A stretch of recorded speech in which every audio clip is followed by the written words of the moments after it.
kesimpulan Bapak tetap pasal ini perlu dipertahankan atau tidak?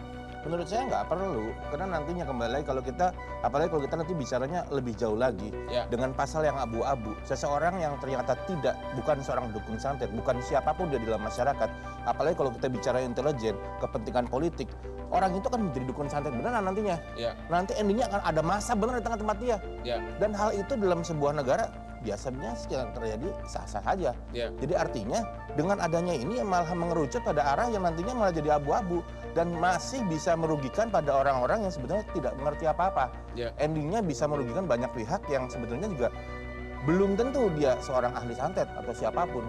Ya. Begitu. Jadi menurut saya nggak usah lah, nggak penting. Belakangan ini ada kasus di daerah mana itu yang dia punya pedopokan diserbu oleh rakyat. Ya. Itu bisa ceritakan itu termasuk santet atau tidak? Kalau itu internal ya, lebih pada kaitannya konflik dengan pesulap merah. Menurut saya pesulap merah itu cuman dia membentuk opini di lapangan, membentuk opini di masyarakat aja. Karena kita bicara salah dan tidak salah kan sudah ada ritmenya sendiri, sudah ada perangkatnya sendiri. Ya. Sekarang kalau saya lihat waktu awal pesulap merah memberi pelajaran pada orang, wah ini penipuan, saya simpati. Ya. Saya begitu dia berubah menjadi polisi, ini udah mulai salah. Datang ke rumah orang-orang dan dia sudah menjadi hakim. Menyatakan di media-media, oh dia tuh penipu. Wah ini jadi hakimnya ini malahan. Ya. Jadi sudah menurut saya overlap.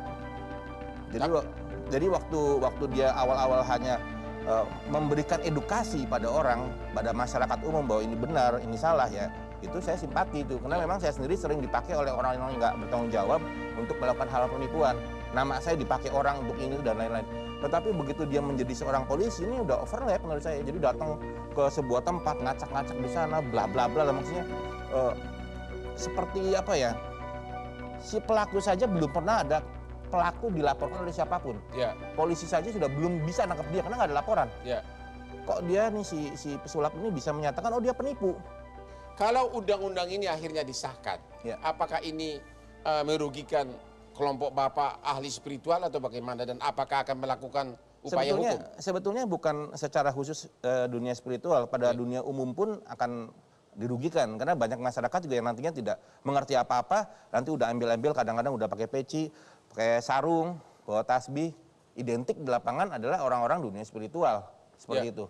Nah nanti begitu terjadi si A, si B sakit, larinya ke pasal itu. Semua pun bisa mengaku, oh saya pernah ke si Anu, waktu itu mengerjain kamu katanya. Oh berarti bakal jadi akan nanti endingnya menimbulkan fitnah gitu? Bisa menimbulkan fitnah.